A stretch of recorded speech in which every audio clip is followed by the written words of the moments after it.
সেই রতি ভিদিত হয় আত্মসুখের দ্বার। কারণ বিষয়টা হচ্ছে মধুর ভাব, বড়ই কঠিন এটা, বড়ই দুষ্পরিহার্য এটা। কিন্তু গোপিকার যে মহাভাব, সেই মহাভাবের কার্যে হচ্ছে যে হৃদয় গুহার ভিতরে যত সমস্ত সূক্ষ্ম সূক্ষ্ম আত্মসুখ কামনা বা বাসনা থাকতে পারে, এই মহাভাব সূর্যের মতো গোপিকাগণের হৃদয় হয়ে আর সূক্ষ্ম সূক্ষ্ম আত্মসুখ কামনাগুলিকে মুক্ত করে দেয়। হৃদয়টিকে মহাভাব মানে প্রেমময় করে মনটা। এই জন্য ওকে বলা হলো বরামৃত। বরামৃত সর্বশ্রী স্বরূপং মনোনয়ী। কবিতার প্রেম শ্রেষ্ঠ অমৃত, তার স্বরূপত সম্পত্তি নিজের ওই মনটিকে এই গোপী প্রেম প্রেমময় করে তোলে। অতএব বুদ্ধিপূর্বক হোক অবুদ্ধিপূর্বক হোক, অন্তরে যত কিছু কামনা এদের উঠে সবগুলি কৃষ্ণ সুখের জন্য কল্পিত হয়। নিজের দিকটা শূন্য। অতএব সেটিও নাই। এখানে প্রেম আত্মসত্তা লাভ করে কোন একটা সম্বন্ধকে প্রাপ্ত হয়ে, যেমন দাস্য প্রেমে প্রভু দাস, সখ্য প্রেমে সখা সখা একটা সম্বন্ধ আছে, বাৎসল্য প্রেমে মাতা পিতা সন্তান একটা সম্বন্ধ নিয়ে প্রেমটা আত্মসত্তা আছে। গোপী প্রেমে সেটাও নাই। প্রণয়ী যেন বিদ্বেষ, তারা প্রণয়ী জন ভালোবেসেছেন এবং ভালোবেসে তারা আত্মহারা হয়েছেন। কৃষ্ণের সঙ্গে কোন সম্পর্ক নিয়েই ভালোবাসা উঠে না। এইটাই মহত্ব সবার থেকে। এই জন্যই প্রেমটা মহাম। এই গোস্বামীর সিদ্ধান্ত। এই জন্যই প্রণয়ী শব্দটি দিয়েছেন।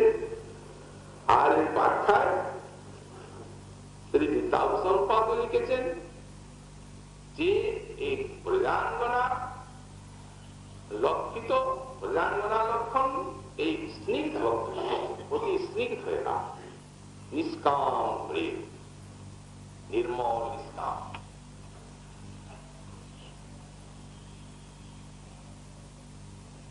কিন্তু হয় কামনাটা নাই, কিন্তু সবার থেকে বেশি হয় গোপিকার নাহি নিজ সুখ অনুরোধ তথাপি পারে সুখ বলিল বিরোধ। এই বিরোধের একমাত্র তিনি সমাধান গোপিকার সুখ কৃষ্ণ সুখে পর্যবসান। কৃষ্ণ সুখে পর্যবসিত আছে গোপীর সুখ। পর্যবসিত শব্দটা একটা শাস্ত্রের পরিভাষা। আমরা কি করে তাও ব্যাখ্যা করলেন গোস্বামী পাদ, আমার দর্শনে কৃষ্ণ পাইলে এত সুখ, এই সুখে গোপীর প্রফুল্ল অঙ্গমুখ। কৃষ্ণ সভা দেখি গোপী সভা বাড়ে যত, গোপী সভা দেখি কৃষ্ণ সভা বাড়ে তত। এই মতো পরস্পর পরে উড়াবি, নিরন্তর বাড়ে ধরি কেহ নাই হারি। অতএব সেই গোপী সুখ কৃষ্ণ সুখ বসে, যেহেতু গোপী প্রেমে নায়িকা ওটা নিজের দিকে যাবে না। এই জন্য দার্শনিকগণ বলেন যে সুখের সাধনে যে প্রবৃত্তি সেটি হচ্ছে সকাম, সেখানে আত্মসুখের সম্বন্ধ আছে।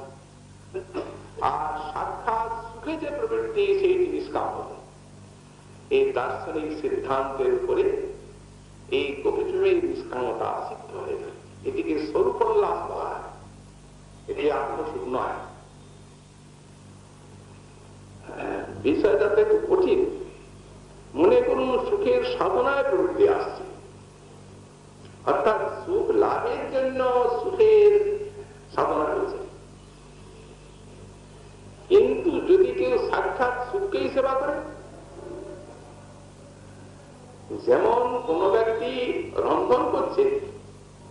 আগুন জেলে তার শীতনাশের ইচ্ছাটা নাই, কিন্তু সে শীতনাশের ধর্মই হচ্ছে আগুনের কাজ, সে করবেই, কিন্তু সে ইচ্ছা তো তার নাই, প্রলম্বন করার জন্য চলেছে। কৃষ্ণ সেবার জন্য এরা শ্রীকৃষ্ণের সুখ সাধন করছে, নিজের সুখ হোক এটা তাদের ইচ্ছা নাই, কিন্তু হয়। যেমন আপনার বলছে এই দৃষ্টান্তের দ্বারা স্বরূপোল্লাসটা সিদ্ধ হয়ে যাচ্ছে। এরই চরম দশায় এই স্নিগ্ধ চিন্তা ব্যবহার, এই জন্য বললেন যে প্রণয়ী জনবৃন্দেশ্ব কুতুকি। তাহলে কুতুকি শব্দের অর্থে আমরা পাচ্ছি যে দুটা ব্যাখ্যা, তো একটা ব্যাখ্যাতে পাচ্ছি যে শ্রীকৃষ্ণের ইচ্ছা হলো ব্রজাঙ্গনাগণের প্রেম মাধুরী আস্বাদনের জন্য, লালসা ইচ্ছা। আর একটা অর্থ লিখেছে কৌতূহলী। কৌতূহলী কাকে বলা যায়?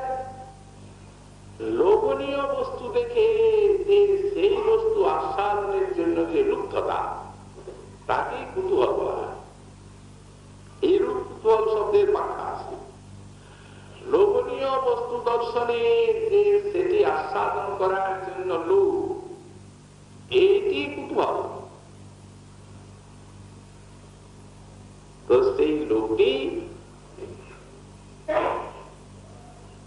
এই স্বয়ং ভগবান ব্রজেন্দ্রনন্দনের চিত্তটিকে রুদ্ধ করে ক্রুদ্ধ করে ব্রজাঙ্গনাগণের প্রেমে, আর তারই পরিণতিতে চরমে এই ব্রজাঙ্গনাগণের ভাবের এবং কান্তির অঙ্গীকার করিয়েছে স্বয়ং ভগবান ব্রজেন্দ্রনন্দনকে। এই জন্যে এখানে বললেন যে প্রণয়ী জনবৃন্দস্য, প্রণয়ী জনবৃন্দ শব্দ আছে, কিন্তু প্রণয়ী জনবৃন্দস্য নয়, একটা এক বচন দিয়েছেন এই প্রণয়ী জনবৃন্দের মধ্যে কস্যাপি। প্রণয়ী জনবৃন্দস্য সবকপি, সকলেই পরম স্নিগ্ধ চিত্তা, কিন্তু সবার ভাব মাধুরী আস্বাদন করার জন্য গোবিন্দের এত কামনা অন্তরে উঠে না, যাতে তিনি সেই লোভে অধীন হয়ে আর ব্রজবালার ভাব কান্দিতে নিজের স্বরূপকে ঢাকা দেন, এটা উঠে নাই। এটি কস্যাপি, এই রাগ এমন ভাবে বর্ণনা করেছেন ছন্নাবতার অতীব ঢাকা। মুনিগণ যেভাবে সেই ঢাকা দিয়ে বর্ণনা করেছেন, যেখানে ভাগবতী প্রহ্লাদ মহাশয় বললেন ত্রিযুগ, সেইখানে বললেন ছন্নাবতার, সেই জায়গাতে। অতএব এই ভাগবত সর্বত্র মহাপ্রভু, কিন্তু ঢাকা একটা আবরণের মধ্যে দিয়ে। আর বেদ শাস্ত্র পুরাণ আদি মহাপ্রলীলাকে ব্যাখ্যা করেছেন। তার কারণে হচ্ছে যে এখন তো ছন্নাবতার, এখন প্রেয়সীর ভাবমানকে দিয়ে নিজেকে ঢাকা দিয়ে আসছে কোন উদ্দেশ্য সিদ্ধির জন্য। সেটা একটা নিজের আর একটা বিশ্বের। মুখ্য কার্য হয় রাধার প্রেমরস আস্বাদন, আর আনুষঙ্গে প্রেমময় কৈল ত্রিভুবন। মুখ্য কার্যই হচ্ছে রাধারানীর প্রেম রসের আস্বাদন করা, আর আনুষঙ্গিক ভাবে এই বিশ্বকে প্রেম রসময় করে তোলা, এবং সেটিও সেই ব্রজভাব রাধারাস যে উদ্দেশ্য নিয়ে আসছে। বেদ শাস্ত্র শ্রুতি মহাজন যদি জানিয়ে দেন যে স্বয়ং ভগবান ব্রজেন্দ্রনন্দন, তাহলে তো গোলমাল আছে। এই জন্য জানিয়েছেন, কিন্তু প্রচ্ছন্ন ছন্নাবতার তো, তাই ছন্নকল, তাই ত্রিযুগ শব্দ বলা হয়। অর্থাৎ যেমন সত্যতে তা না বলি আমি ভগবান বলে লীলা করা হয়, ভগবান করেন এই যুগে তেমন করেন না, এই ছন্নাবতার। তত্ত্বটা সম্পূর্ণ স্বয়ং ভগবান জগতি পরতত্ত্বং পরমিহ, কিন্তু ঢাকা ভক্তভাব, প্রেয়সীর রাধা ভাব, প্রেয়সীর ভাব ক্রান্তি দিয়ে আছে। এই জন্য এখানে গোস্বামী পাদ বললেন অপারং বৈশ্যাপি প্রণয়নন্দস্য কুতুকি রসস্তম হৃত্বা মধুরং উপভোক্তুম তমপিয়। কোন এক নির্বচনীয় এই যে বৈশ্যাপি মানে শ্রী রাধা প্রজাঙ্গনাঙ্গনের মধ্যে তাদের শিরোমণি সাক্ষাৎ মাদনাক্ষ মহাভাবতী শ্রী শ্রী রাধারানীর প্রেমের রুদ্ধ অতিশয় রুদ্ধ বলে লোক বেশি দিন অপেক্ষা করে না। লোভের ধর্ম হচ্ছে যত শীঘ্র সম্ভব লোভনীয় বস্তুকে আস্বাদন করা, কিন্তু লোভ হল কৃষ্ণ লীলা, আর সেই লোভের আস্বাদন হল গৌর লীলার কলিযুগে দাম্পর আর কলি। কি করবেন? চেষ্টা করেছিলেন, হয় না। গুরুত্বপূর্ণ এই বস্তু ভাবি না। কৃষ্ণ কহে আমি হই রসের দান, পূর্ণানন্দময় আমি, চিন্ময় পূর্ণ তত্ত্ব, রাধিকার প্রেমে আমায় করায় উন্মত্ত। না জানি রাধার প্রেমে আছে কোন বল, যে বলে আমারে করে সর্বদা বিবল। রাধিকার প্রেম গুরু আমি শিষ্য ন, সদা আমার নানা নৃত্যে নাচায় উৎকট। এই লোক তিনটা বিষয়ে রাধায়া প্রণয় মহিমা কীদৃশ বা নৈবাস্যাদ্য মদীয় মত কীদৃশ বা মদীয় সক্ষচ্চামদুর্ভবতু কীদৃশম বা ইতি লোহা। এই স্বরূপ দামোদর আর গোস্বামী পাদ উনি বললেন লোহা, আর ইনি বললেন এই পুতুটি। এই দুইটা শব্দ এক ভাবকে প্রকাশ করে। উনি মনে করলেন লোহা। তো প্রথম কিসের জন্য লোক? এই রাধারানীর প্রেমের মহিমা বুঝতে পারলেন। বললেন এটা হয় না, হবে না, কারণ না জানি রাধার প্রেমে আছে কোন বল, জানেনি না সে কোন শক্তি, সেটা তাকে এতখানি বিহল্য করছে, তার অনুভব করবেন কি করে? বিষয় তত্ত্বরূপে হবার না, পাগল করে দিচ্ছে। পাগল লোকে কিসে হয়? যখন জ্ঞানাচ্ছন্ন হয় তখন পাগল হয়, অধিক আনন্দ আধারে পাগল হয়, কোন একটা বিষয়ে বেশি আবেশ হলে পাগল হয়। কৃষ্ণ কহে আমি নই রসিক নিদান, অতএব কোন বিষয়ে আমার আবেশ আসা সম্ভব নয়। পূর্ণানন্দময় আমি, যদি আধারে যেটা আনন্দ ধরে তার থেকে বেশি আনন্দ আসে তাহলে লোকে পাগল হয়। আমি পূর্ণানন্দ স্বরূপ, আমার থেকে আর বেশি আনন্দ জগতে কিছু নাই। জ্ঞানাচ্ছন্নকারী অজ্ঞান যদি আসে তবে লোকে পাগল হয়। উনি বললেন আমি চিন্ময় পূর্ণ তত্ত্ব, জ্বর প্রতিযোগী সব প্রকাশ লক্ষণ বস্তু, কোন জ্ঞান আমার মধ্যে আসতে পারে না, যেমন অন্ধকার সূর্যের কাছে যায় না। সুতরাং পাগল হওয়ার কারণ নাই, অথচ পাগল করছে রাধার প্রেম কেন? না জানি রাধার প্রেমে আছে কোন বল, ওটা আমি জানতে পারি না। কোন শক্তিটা আমাকে পাগল করেছে? এমনকি আমাকে রাধার প্রেম যেন নাচাচ্ছে, নাচায় রাধার প্রেম গুরু হয়ে থাকে নিত্য প্রাণ। এই মহিমা এখানে পূর্ণ হবে না। আর অনেকবার সাধ্য দেনা দ্রুত মধুরিমার তিনি সরমীয় অনয়া আস্বাদ্য, এটি হচ্ছে তৃতীয়ান্ত সাধনা। অনয়া এই রাধা কর্তৃক আস্বাদ্য যে আমার মাধুরী, সেইটাই বা কি প্রকাশ। চিন্তা করলেন, লোক তো চেষ্টা করলেন, হলো না। ভাবলেন আমি মাধুর্যের সিন্ধু, আমার মাধুর্যের বংশধর, মাধুর্য স্বরূপ, কিন্তু আমার মাধুর্য আবার নিত্য নবনব হয়, সসপ্রেম অনুরূপ ভক্ত আস্বাদ হয়,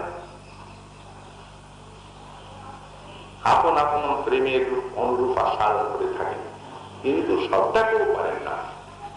একজন পারেন, এই প্রেম দাঁড়ি নিত্য রাধিকায় বলি, আমার মাধুর্যামৃত আস্বাদের সকলি। যদ্যপি রাধার প্রেম সপ্রেম দর্পণ, তথাপি স্বচ্ছতার বাড়ি ফলেপন, আর মোর মাধুর্যের বাড়িতে নাহি অবকাশে, কিন্তু এই দর্পণের আগে নব নবরূপে ভাসে। বুঝতে পারলেন বিষয়টা? মাধুর্যমূর্তি গোবিন্দ রাধারানী কি অপরূপ সেই মাধুর্য আস্বাদন করছেন, চেষ্টা করলে হলো না।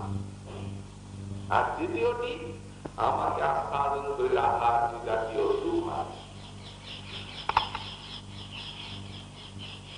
আমার হইতে রাধা পায় যে জাতীয় সুখ, কেমন সুখ পান তিনি? আমার হইতে অন্যান্য সঙ্গমে আমি যে আনন্দ পাই, তা হইতে শতগুণে এই রাধা সুখের শত অধিকার। উভয়ের মিলনে আমি যে আনন্দ পাই, তার থেকে রাধারানীর সুখটা আমার থেকে শতগুণ হয়। তোমার সমান রস ভরত মুনি মানি, কিন্তু আমার ব্রজের রস সেও নাই জানে। ভরত মুনি একটা এত বড় ঋষি, এই শৃঙ্গার শাস্ত্রের নাম, কিন্তু নাম নায়িকা সমান সুখ বলে তিনি উল্লেখ করলেন, মানে ব্রজকার ভরত মুনি জানে না। আরে ভরত মুনি কোথায়? সাক্ষাৎ ইন্দ্র রাজ বক্তা, সুমুনি জানলেন না, সাক্ষাৎ রাজনায়ক গোবিন্দই জানলেন না, অন্যকে জানেন।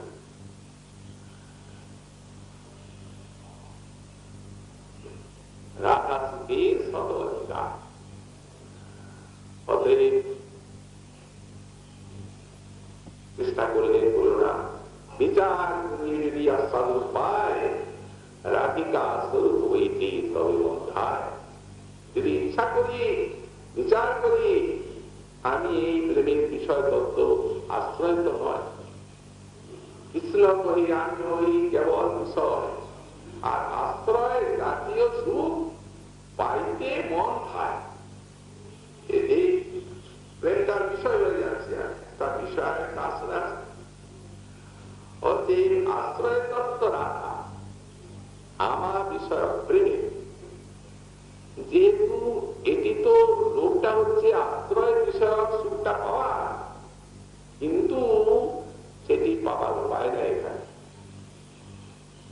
বিচার করি যদি আস্বাদ উপায়, রাধিকা স্বরূপ হইতে তবে বন্ধা।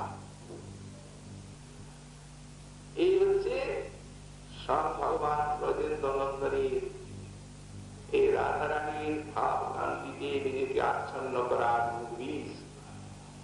এই জন্য এখানে গোস্বামী পাঠ করলেন, বলেন গোস্বামী এই প্রণয়জন বৃন্দী কবিজন মহাবলী তার মধ্যে এই যে গোস্বামী অর্থাৎ গোপী শিরোমণি শ্রী শ্রী রাধারানীর কমপি কোন অনির্বচনীয়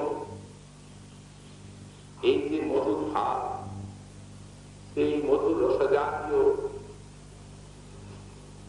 যে প্রেমের ভান্ডার, রসের ভান্ডার, সেটিকে চুরি করে এই কথা হরণ করিয়া হরণ করলেন এবং রাধার কান্তির দ্বারা তার সেই কৃষ্ণ রুচিকে ঢাকা দিলেন, আর রাধা রাধার ভাবের দ্বারা তার নিজের সেই কৃষ্ণ ভাবকে ঢাকা দিলেন। আর সেই শ্রী চৈতন্য দেব সাহেবদের পা বিতরণ করুন। অতি শ্লোকীর অবশিষ্ট অংশের ব্যাখ্যা মহাপ্রভুর কৃপা হলে আগামীকাল আবার আমরা আশা করব। আজকে আমাদের শ্রী চৈতন্যাষ্টমী নাম প্রসাদাৎ ভগবৎ প্রসাদো যস্যা প্রসাদান্নগতি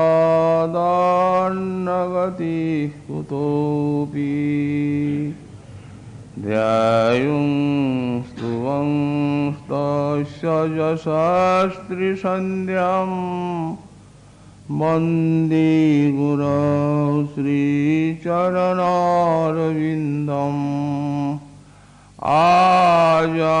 আজানুলম্বিত ভুজৌ কনকাবদাতৌ সংকীর্তনৈকপিতরৌ কমলায়তাক্ষৌ বিশ্বম্ভরৌ দ্বিজবরৌ যুগধর্মপালৌ বন্দে জগৎপ্রিয়করৌ করুণাবতারৌ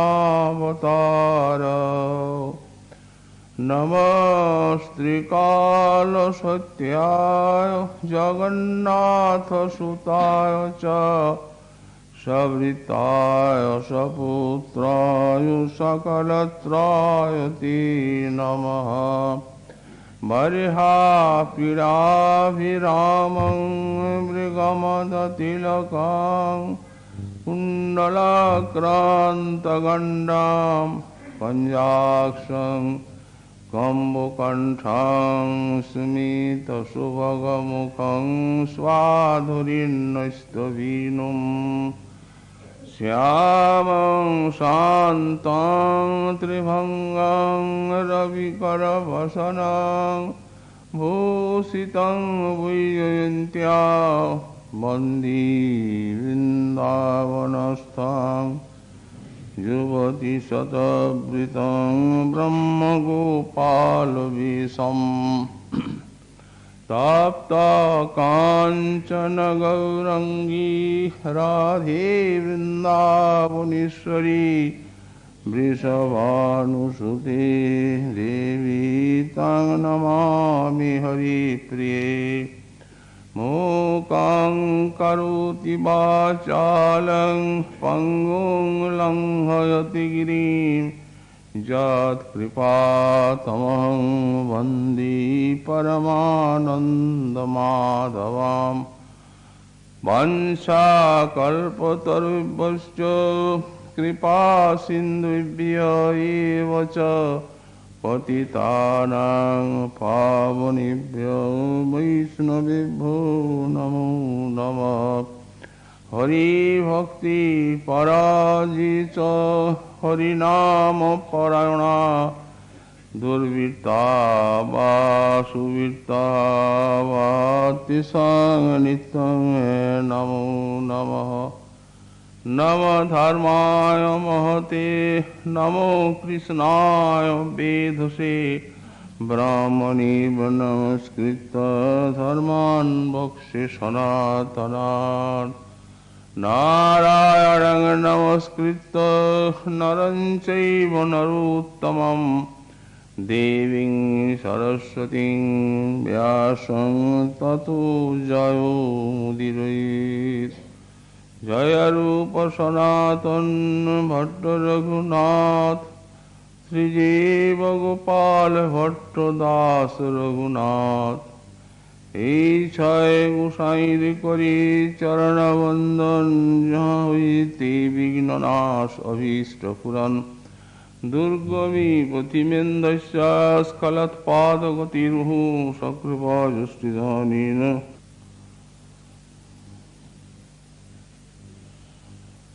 অপারং কস্যাপি প্রণয়জনা বৃন্দস্য কুতুকী রসাস্তোমং হিত্বা মধুরমুপভোক্তুং কমপি চ রুচিং স্বামাবভ্রেদুতিমিহ তদীয়াং প্রকটয়न् সদেব চৈতন্যাকৃতিরতিতরাঙ্গন কৃপয়াতু।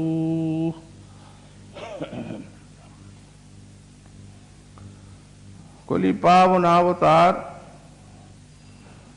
শ্রী শ্রী গৌরাঙ্গ মহাপ্রভুর পরম অন্তরঙ্গ পার্ষদ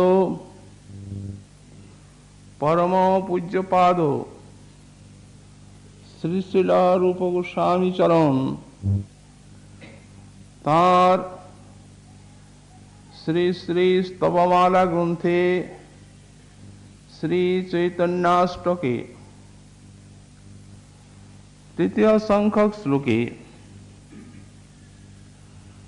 শ্রীমন মহাপ্রভুর করুণা কামনা করতে গিয়ে বললেন, অপারং কস্যাপি প্রণয়ী জন বৃন্দস্য কুতুকি রসস্তোমং হৃত্বা মধুরমুপভক্তুং কমপি চ রুচিং সমাবভ্রীদুতিমিহ তদীয়াং প্রকটয়ন সদেব চৈতন্যাকৃতি রতিতরাঙ্গন কৃপয়াতু। যা কুতুকি, যে অতিশয় বিনোদবান বা কৌতূহলী শ্রীকৃষ্ণ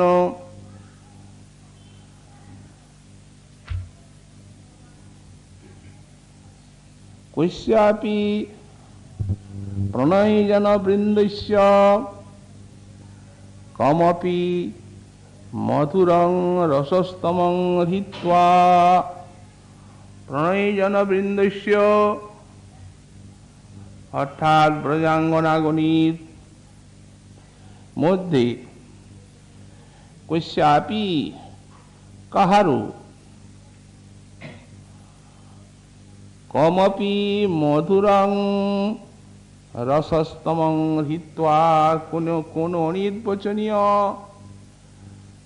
এই মধুর বা শৃঙ্গার রস সম্পত্তিকে অপহরণ করে উপভক্তুম স্বয়ং সেই রস সম্পত্তি ভোগ করার নিমিত্ত যিনি তদীয়াং দ্যুতিং প্রকটয়ন সং রুচং আবব্রে। তদীয়াং অর্থাৎ সেই প্রাধানা গোপিকা শ্রী শ্রী রাধারানীর কান্তি দেহে প্রকাশিত করে আর তদ্বারা সং রুচিং আবব্রে নিজের কান্তিকে ঢাকা দিলেন।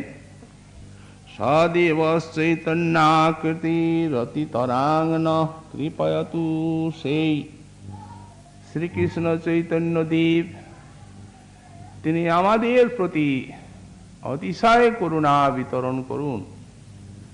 গতকাল আমরা এই শ্লোকের চিত যথামতি ব্যাখ্যা সাধন করেছি। এই প্রণয়ীজন বৃন্দস্য এবং কুতুকি শব্দের ব্যাখ্যায় শ্রীপাদ বিদ্যাভূষণ বললেন যে বিনোদবান, আর একটি ব্যাখ্যা করলেন কৌতূহলী। আর প্রণয়ীজন বৃন্দস্য শব্দের ব্যাখ্যাতে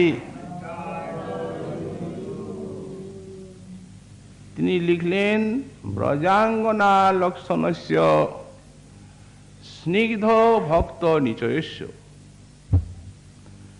আমরা এই দুইটি শব্দের থেকে শ্রী গৌরাঙ্গীর আবির্ভাবের যে নিগূঢ় হেতু সেই সম্বন্ধে কিছু আলোকপাত করার চেষ্টা করেছি। সার কথা হচ্ছে এই যে শ্রী ভগবান তিনি আত্মারাম, আত্মকাম এবং পূর্ণকাম হয়েও নিত্যকাল ভক্তির প্রেম রস আস্বাদন লোলুপ। এইটি তার সেই পরমাত্ম স্বরূপ এবং ব্রহ্মস্বরূপের থেকে চরম এবং পরম বৈশিষ্ট্য। এই জন্যই তিনি শ্রী ভগবান কারুণ্য, ভক্তবাৎসল্যাদি অনন্ত কল্যাণ গুণ সমন্বিত। ভক্ত প্রেমকে তিনি উপেক্ষা করতে পারেন না। আনন্দ ঘন বিগ্রহ হয়েও এই ভগবান ভক্ত প্রেমাস্বাদন নিমিত্ত তিনি তার সেই অফুরন্ত ত্রিপাদ বিভূতি, যেখানে তিনি অনন্ত পার্শ্বদগণ সঙ্গে নিত্য পরিসেবিত, সেই গোলকাদি ধাম ত্যাগ করে আর ঠিক এই কারণেই এই ভুলোকে বারবার যাতায়াত করছেন। যেমন যদি কোনো উর্বর বিশাল ক্ষেত্র পড়ে থাকে, তাহলে কৃষক যেমন সেই ক্ষেত্র কর্ষণ করে বীজ বপন করে আর তাতে ফসল বা ফল উৎপাদন করে সুখী হন, সেই প্রকার কৃষ্ণ তিনিও এই যে বিশাল অনন্ত কোটি ব্রহ্মাণ্ড এক পাদ বিভূতি তাঁর, এখানে